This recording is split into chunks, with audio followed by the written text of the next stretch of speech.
안녕하세요. 권혜영TV의 권혜영입니다. 요즘 제가 좋은 책들을 많이 접하고 있는데요. 그 중에서도 오늘은 웰싱킹, 다산북스에서 출판된 켈리 최지음의 웰싱킹을 여러분들과 함께 공유하고자 합니다. 시골에서 태어나 어려운 가정 형편으로 힘든 시절을 보냈다. 고등학교 졸업장이라도 있어야 먹고 살 수 있겠다는 생각에 큰맘 먹고 상경하여 소녀공이 되었다. 그때 나이가 16살이었다. 낮엔 봉제 공장으로, 밤엔 야간 고등학교로 눈코 뜰 새 없이 주경야독하며 꿈을 향해 전진했다. 그 결과 30대의 성공 가도에 올랐으나 얼마 지나지 않아 남은 건 10억이라는 빚뿐이었다. 죽을 만큼 열심히 살았지만 결과적으로 실패한 자신의 인생을 보며 죽음까지도 생각했다. 그러나 포기하지 않고 자신과 똑같은 상황에서도 큰 부를 이룬 부자들의 습관과 생각을 체득하기 위해 천여 명의 대성한 사람들을 연구하고 몸소 실천했다. 그 덕분에 유럽 12개국 1200개 매장, 연매출 6천억 원이라는 고속 성장을 이룬 글로벌 기업 켈리델리를 일궈냈다. 부자들의 성공 방법을 삶 전반에 적용하여 인생을 역전시킨 것이다. 이후 자신이 산 증인이 된 경영 노하우와 부자의 마인드를 세상에 알리기 위해 웰싱킹 아카데미를 설립했다. 모든 사람이 꿈을 이룰 수 있도록 돕고 선한 나비효과를 불러일으킨 것을 평생의 사명으로 삼았기 때문이다. 공헌하는 삶을 최우선 가치로 생각하는 켈리체는 성장, 도전, 상생이라는 공생의 철학으로 오늘도 많은 이에게 희망의 불씨를 전하고 있다. 지은 책으로는 파리에서 도시락을 파는 여자가 있다. 네.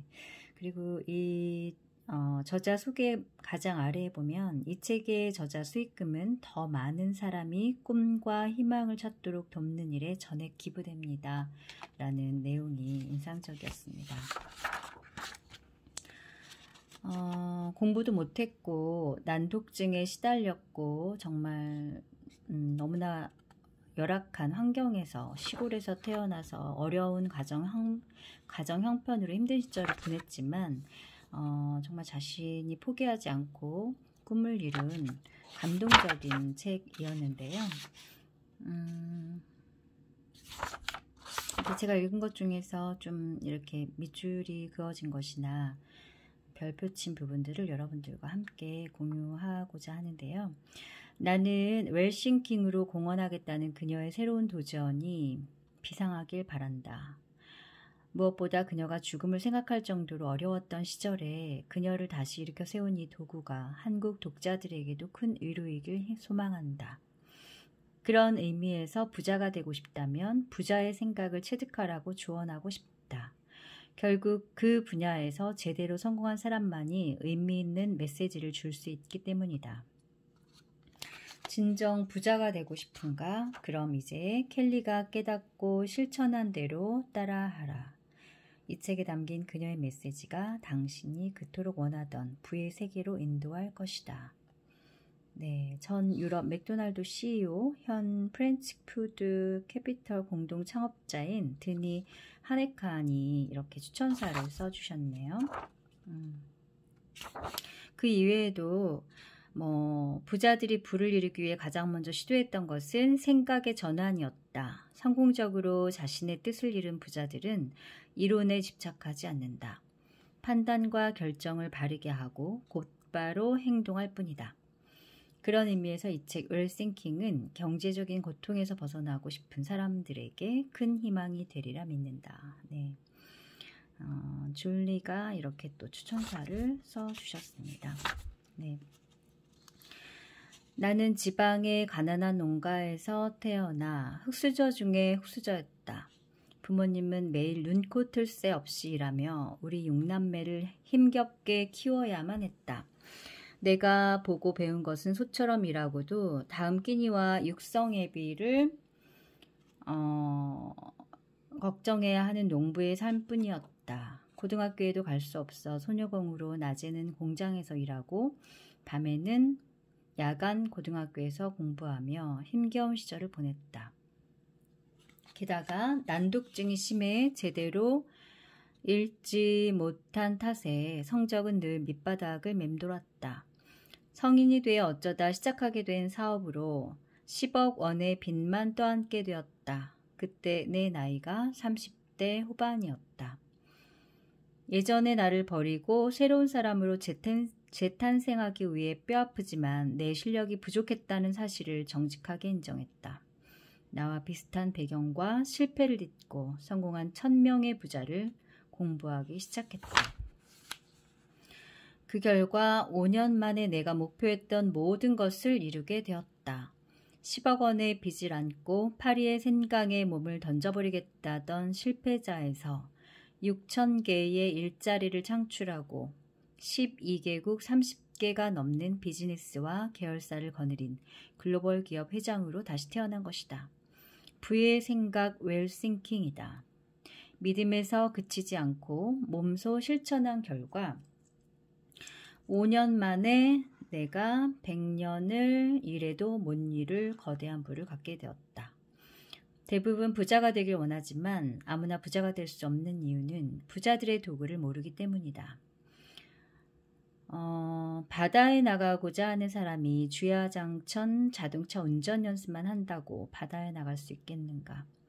오기와 객기로 자동차를 몰고 바다로 뛰어든다고 한들 무슨 의미가 있겠는가? 일만 열심히 해도 부자가 될 수 있다면 이 세상 누구에게도 우리 엄마가 먼저 부자가 되어야 했다. 이 세상 누구보다도 우리 엄마가 먼저 부자가 되어야 했다.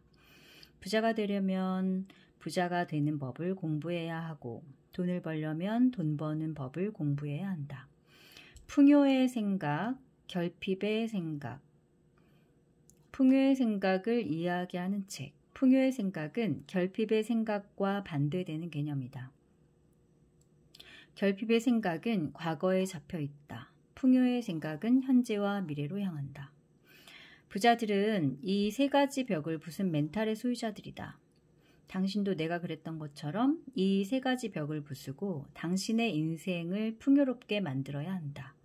그런 의미에서 나는 인생의 밑바닥에서 나를 구원한 건 부자들의 사고방식, 웰싱킹이었다고 힘주어 말할 수 있다.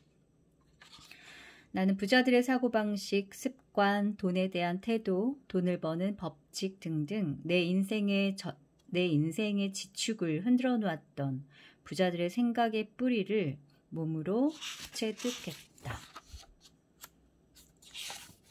바라던 삶에 가까워져라. 부자가 될 사람은 따로 있고 이제 당신 차례여야만 한다.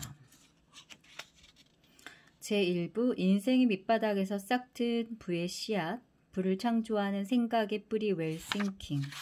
네, 이렇게 총 306페이지로 이루어진 책인데요. 인생의 밑바닥에서 싹튼 부의 씨앗이라고 해서 그녀의 죽음으로부터 시작되었다로 이제 스토리가 시작이 되네요. 한성실업, 나의 첫 직장. 그곳은 16이었던 나의 일터였고 집이었다. 전북 정읍에서 버스를 타고 저녁 무렵 서울 답심리에 도착했다. 난생 처음 버스를 탄 나는 참을미 때문에 정신이 혼미했다. 중학교를 갓 졸업한 소녀들이 버스에서 우르르 내렸다. 내일부터 공순이로 불리게 될 이 소녀들은 누군가의 안내를 받고 낯선 건물로 발길을 옮겼다.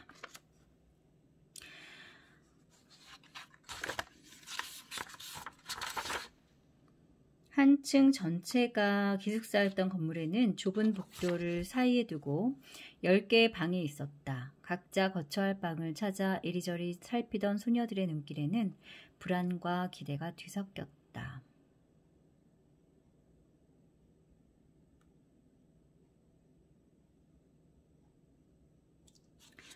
네, 이렇게 이제 공장에서 일을 시작을 했던 스토리들이 전개가 되면서 처음 공장에 갔을 때 나는 주눅이 들다 못해 아주 오그라들어 있었다. 나는 서울에 오기 전까지 시골 어른들이 입버릇처럼 말씀하시던 서울에서는 눈 감으면 코 베어간다 라는 말을 진짜 믿었다. 그래서 항상 긴장한 채 눈을 휘둥그레 뜨고 다녔다. 아무것도 뺏기지 않겠다는 집념. 무엇보다 소중한 내 코는 절대 내줄 수 없다는 일종의 생존 의지였다. 이 부분을 읽는데 눈물이 많이 나더라고요. 나뿐만 아니라 거기 있었던 어린 여공들은 모두 같은 심정이었을 것이다. 이렇게 심리적으로 불안한 상태에서 언니와 오빠를 만나니 그야말로 천군만마를 얻은 기분이었다. 뭐 필요한 거 없니? 언니, 나 이불하고 베개랑 세숫대야 좀 사줘. 그 말을 듣자마자 나를 물끄러미 바라보던 언니가 눈물을 흘리며 진작 찾아오지 못해 미안하다고 말했다. 언니의 눈물을 보자 나도 다시 눈물이 터졌다. 언니는 이불도 없이 추위를 견뎠을 내가 안쓰러워 감정을 주체하지 못했다. 네, 그날 밤에 이제 서울에 온 지 거의 한 달 만에 나는 이불을 덮고 깊은 잠을 잘 수가 있었다. 언니와 오빠가 사준 이불은 그렇게 나의 든든한 방패막이 되었다. 당시 내 월급은 6, 7만 원 정도밖에 안 됐지만 한성실업은 돈을 벌려고 선택한 회사가 아니었다. 나처럼 가난하지만 학업을 이어가고 싶은 소녀들은 야간학교에 보내준다는 명목으로 운영되는 회사이기도 해서 잔업이 없었다. 처음 하는 공장 일이 쉽지 않았지만 그렇다고 죽을 만큼 힘들지도 않았다. 일을 하는 덕분에 기숙사에서 먹고 자며 학교도 갈 수 있는 거니까 학교에 갈 수 있다는 사실 자체가 나에게는 가장 중요했다. 이제 글을 읽다 보면은 아침이나 저녁이나 세면장은 전쟁터 같았다. 세면장은 항상 아수라장이 될 수밖에 없었다. 이런 내용들이 나오네요. 네. 그리고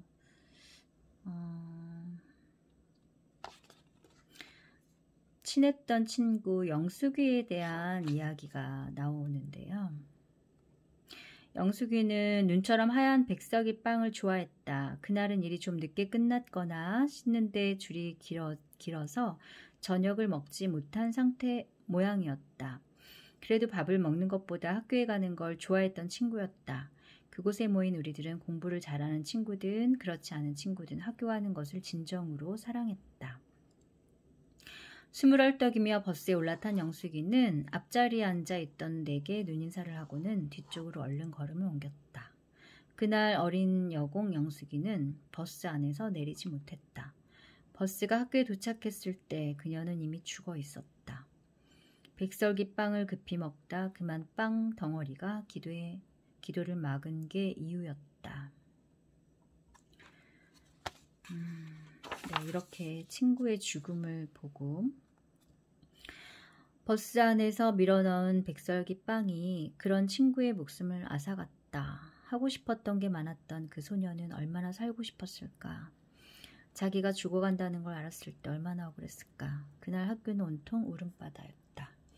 선생님들도 책 꺼내라는 소리조차 하지 못하시고 서럽게 오셨다.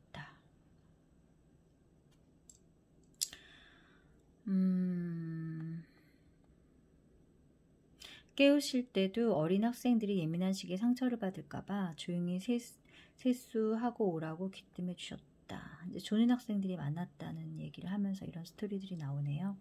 그런 선생님이신지라 영숙이가 떠나던 날에 하염없이 우셨다. 우리는 그 모습을 보고 가슴이 더 사무쳤고 울음을 멈출 수가 없었다.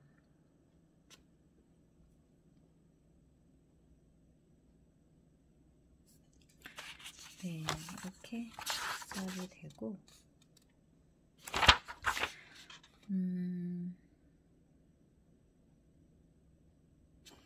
앞으로 어떻게 살아야 할지 막막했다. 그러나 내가 떠나기로 마음먹은 이유는 자명했다.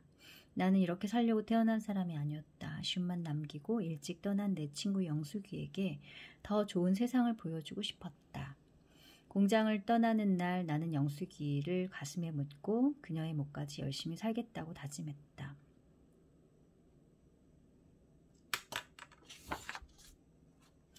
여전히 누군가에게 소중한 존재였다.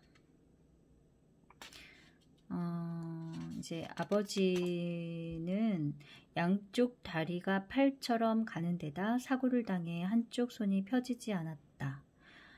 사고 났을 때 바로 병원에 갔으면 나았을 수도 있었을 텐데 그럴 만한 형편이 아니었다. 아버지는 피를 멈추기 위해 손을 꼭 쥐고 참았고 아버지의 손은 그대로 굳어버리고 말았다.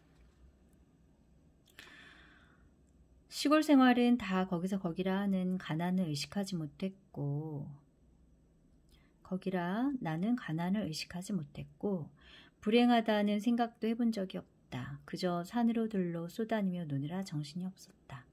주변에 열심히 공부하는 사람도 없어 공부 또한 뒷전이었다. 성적은 꼴찌에 가까웠다. 방학 숙제를 한 번도 해간 적이 없을 정도였다. 이런 나를 부모님도 뭐라 하지 않았다. 난독증이 있어 제대로 책을 읽지 못한다는 사실을 뒤늦게 알았다. 이 때문에 공부가 더 싫었던 모양이다.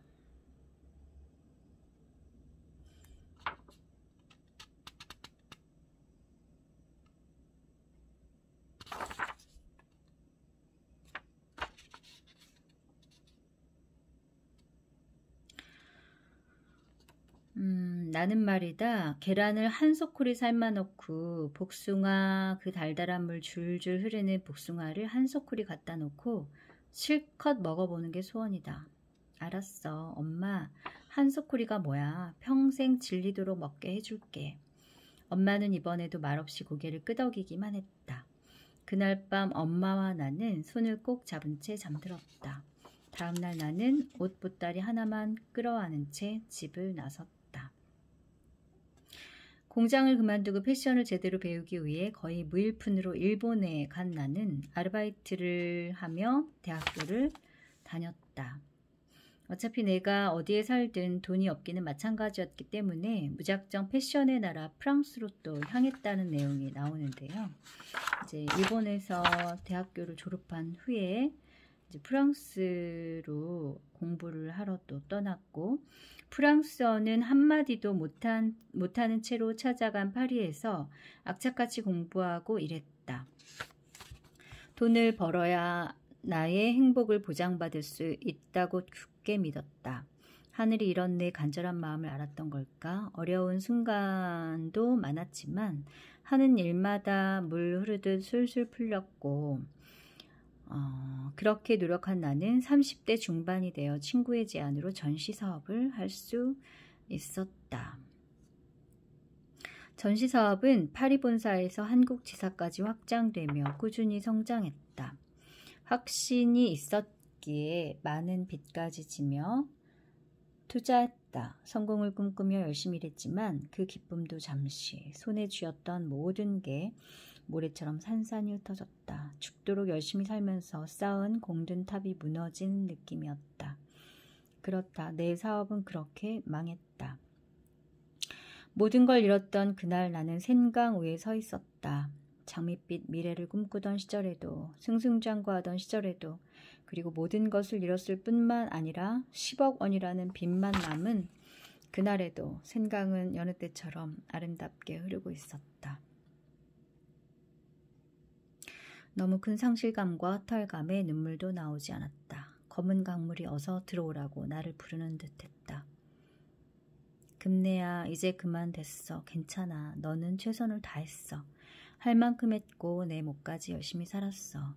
어제는 정말 영숙이 곁으로 가는 것도 괜찮겠다는 생각이 들었다. 길을 쓰고 살아왔던 지난 날이 빠르게 스쳐갔다.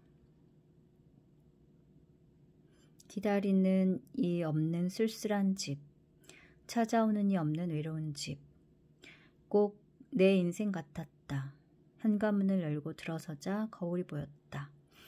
거울을 제대로 보는 게 얼마만일까. 얼룩진 거울로 예전에 당당하고 활기찼던 모습을 잃어버린 한 여자의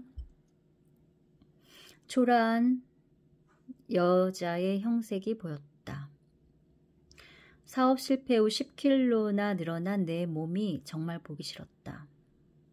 이대로 살아야 하는 걸까? 차라리 끝내는 게 낫지 않을까? 그런 생각들이 마음 깊은 곳에서 스멀스멀 피어올랐다. 그 검은 기운이 거울 속까지 넘실거리는 것 같았다. 그때 누군가 나를 불렀다. 금예야, 아가, 자랑스러운 우리 셋째 딸. 거울 속에서 엄마가 나를 부르며 환하게 웃고 있었다. 엄마는 언제나 나를 나의 희망이라고 불렀다. 중학교를 졸업하고 서울로 일하러 갈 때도, 일본으로 갈 때도, 프랑스로 갈 때도, 사업에 성공했을 때도, 심지어 실패했을 때도 나는 늘 엄마의 자랑거리였다. 내가 죽음을 생각했던 그 순간에도 엄마에게 나는 자랑거리이자 희망일 터였다. 엄마를 두고 죽는 것은 엄마와 함께 죽는 것이나 마찬가지였다. 그래, 살아야겠다. 이제부터는 엄마를 위해 살아야겠다. 엄마를 위해 살아야겠다는 그날의 결심이 내 인생 전부를 송두리째 바꿔놓을 줄 그때는 미처 알지 못했다. 그러고 보면 매번 나를 살린 건 엄마였다. 내가 원한 것은 돈과 성공이었는데 엄마는 나에게 무엇을 원했을까? 나는 늘 엄마의 희망이었는데 지금은 엄마가 나의 희망이었다. 어떻게든 살아낼 것. 어쩌면 이 세상 모든 부모들이 자식에게 원하는 바람일지도 모른다. 실패 후 2년 내내 죽어있던 희망이라는 놈이 가슴속에서 고개를 불쑥 내밀었다. 그 뒤로 어떻게 되었냐고? 그 뒤로도 나는 수없이 넘어지고 깨지며 실패했다. 하지만 여전히 엄마에게 소중한 존재였기에 그때마다 이렇게 외쳤다. 내가 아무리 망했다 한들 다시 일어서서 한 발 내딛는 걸 못할까? 내가 아무리 망했다 한들 다시 일어서서 한 발 내딛는 걸 못할까? 네, 그 뒤에도 내용이 있는데요. 오늘은 여기까지 여러분들과 함께 하겠습니다. 감동적인 내용이 처음부터 많은 눈물을 흘리게 하고 깊은 생각을 하게 만든 책이었거든요. 웰싱킹, 켈리 최의 웰싱킹을 여러분들도 꼭 같이 읽어보셨으면 좋겠네요. 네, 감사합니다.